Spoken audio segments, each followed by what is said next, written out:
In the early days of railways, many skeptics viewed steam locomotion as a dangerous innovation, predicting that passengers could suffocate in tunnels or fall victim to robbery and murder in the darkness. Railway officials found experts to assert that train travel was quite safe, but they couldn't guarantee personal security. While there were isolated incidents of theft, rail passengers generally faced fewer dangers than those on the roads. Although some individuals tragically chose to end their lives in railway tunnels, it wasn't until 1905 that a murder was suspected in such a location. On the night of September 24, 1905, at 10:55 p.m., Sub-Inspector Peacock discovered a woman's body on the side of Merstham Tunnel along the Brighton line. The body was horrifically mutilated. Peacock promptly reported the discovery to the station master, who alerted the local police.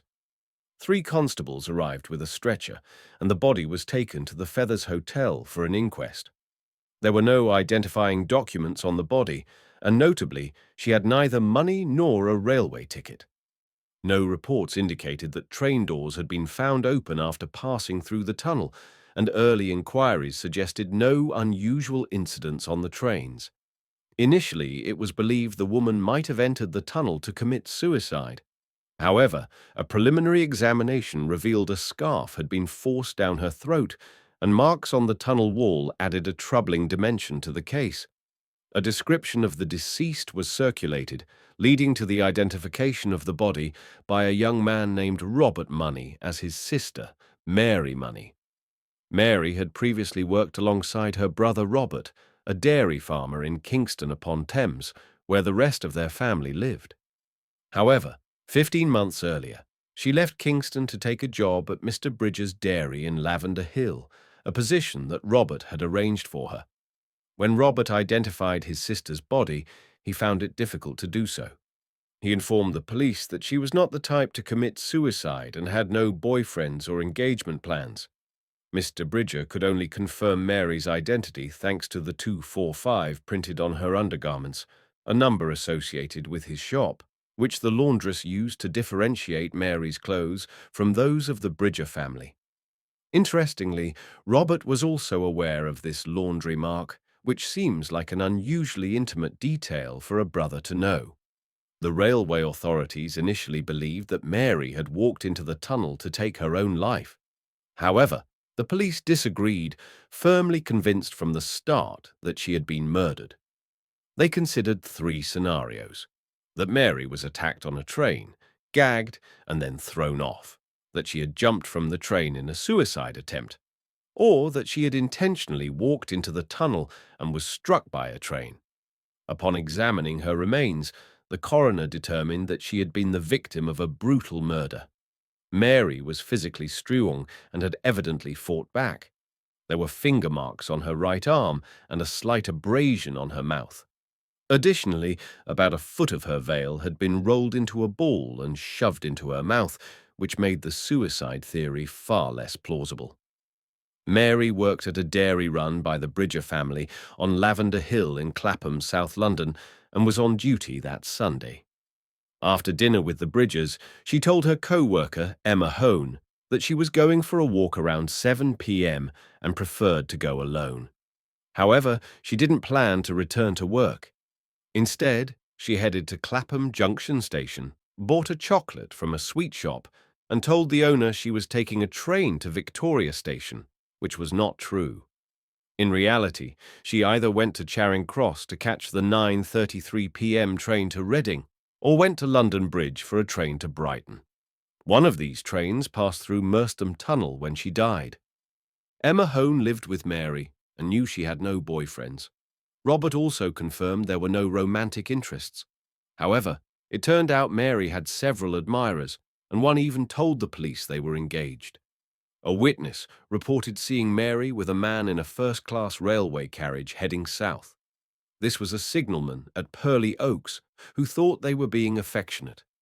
On the other side of the tunnel, a man got off at Redhill Station, but no woman was with him.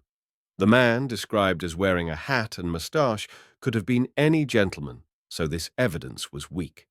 Since Mary's body showed signs that she had eaten a meal 3 hours before her death, one theory suggested she had dinner with a man before getting on the train.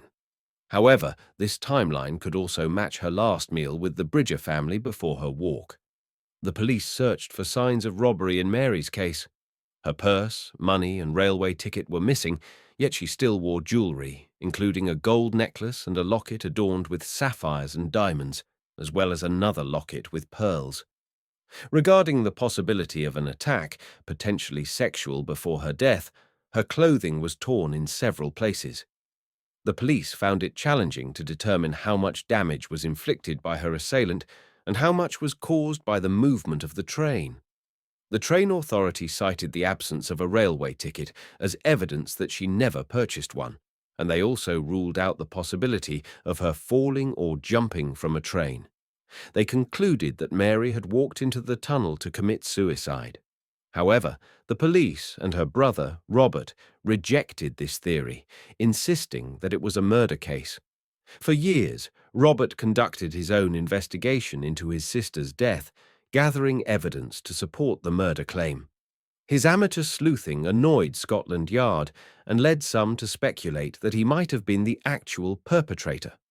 At one point, he even threatened legal action against a group of amateur detectives who implied he was responsible for his sister's death. The coroner's court jury was not entirely convinced that Mary had been murdered and returned an open verdict, leaving the case as an unsolved mystery. However, events were about to take an unexpected turn. 7 years after Mary's supposed murder in 1905, a man named Robert Hicks Murray took his own life after murdering his wife, Edith, their 13-month-old daughter, Peggy, and 2 children, Stanley Paler, aged 3, and Winifred, aged 2, whose mother was Edith's sister, Florence.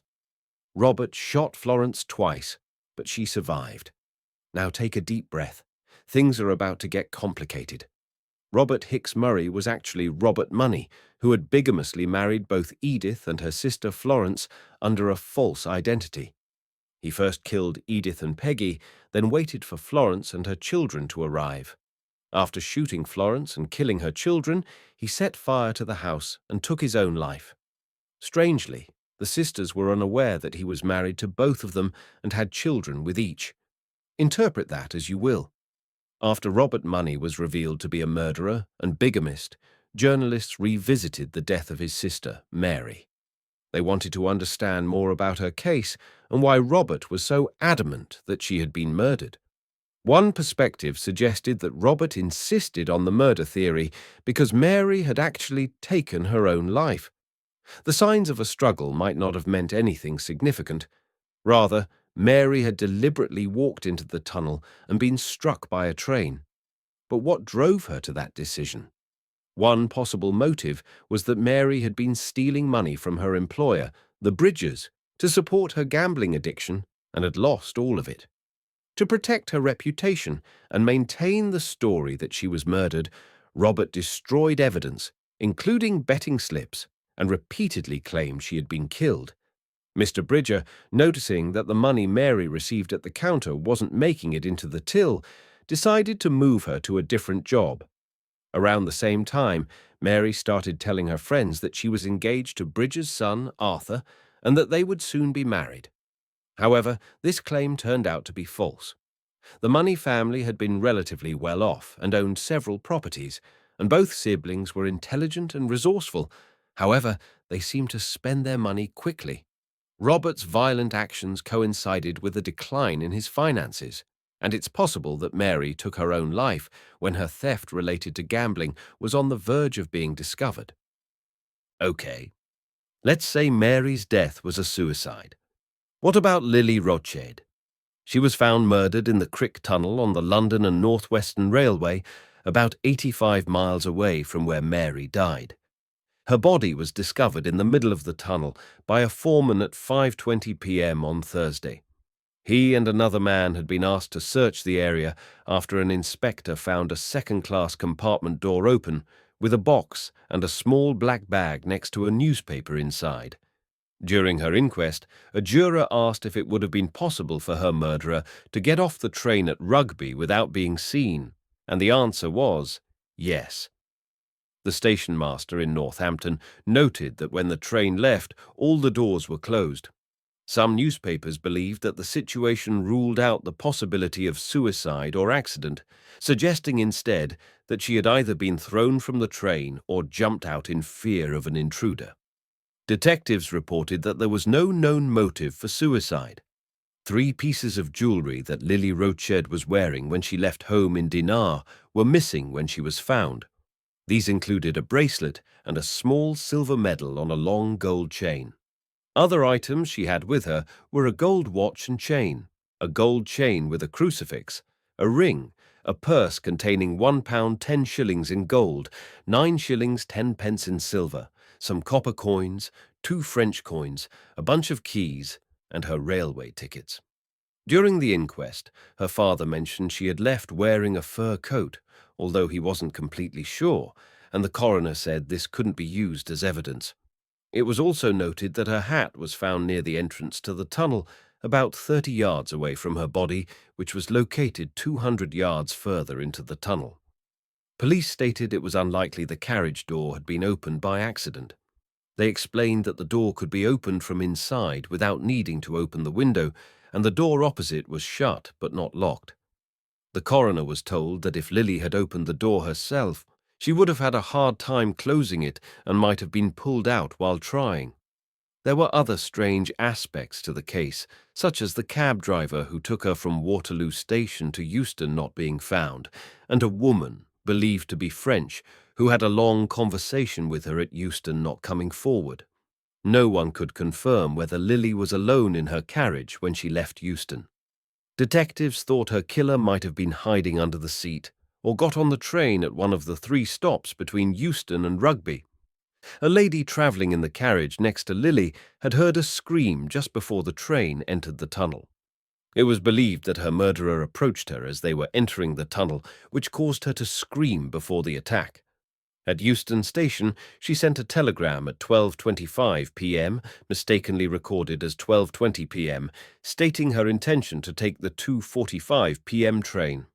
This surprised her friends, who expected her to take the earlier 2 p.m. train to meet companions at Rugby. Her autopsy showed no signs of struggle or assault, only injuries from falling onto the tracks. A search of the tunnel revealed no marks on the walls, and it was determined that her body fell 190 yards into the tunnel before being dragged an additional 30 yards. Another murder mystery took place in Merstham Tunnel, which had gained attention before. In 1881, a banker named Frederick Isaac Gold, who was 64 years old, was killed by a 22-year-old journalist named Percy Lefroy Mapleton. On June 27, 1881, passengers on the London to Brighton train were startled by gunshots as the train entered Merstham Tunnel. When the train stopped at Preston Park, just outside Brighton, a ticket collector noticed a man stepping off the train with blood-stained clothes and a watch chain hanging from his shoe. This man was Percy Lefroy.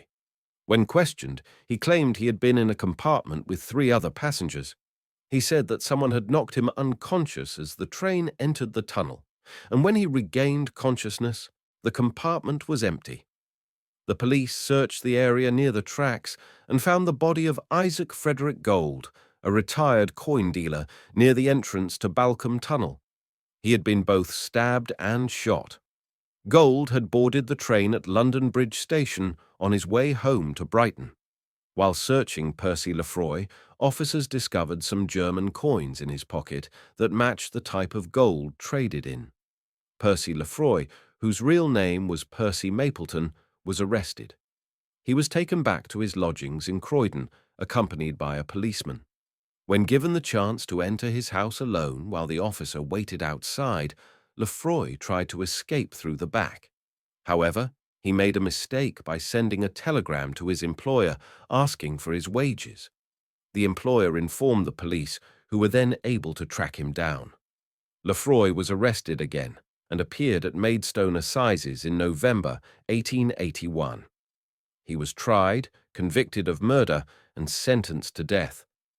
With all these murder cases happening in the same area, one has to wonder, could they all be mere coincidences?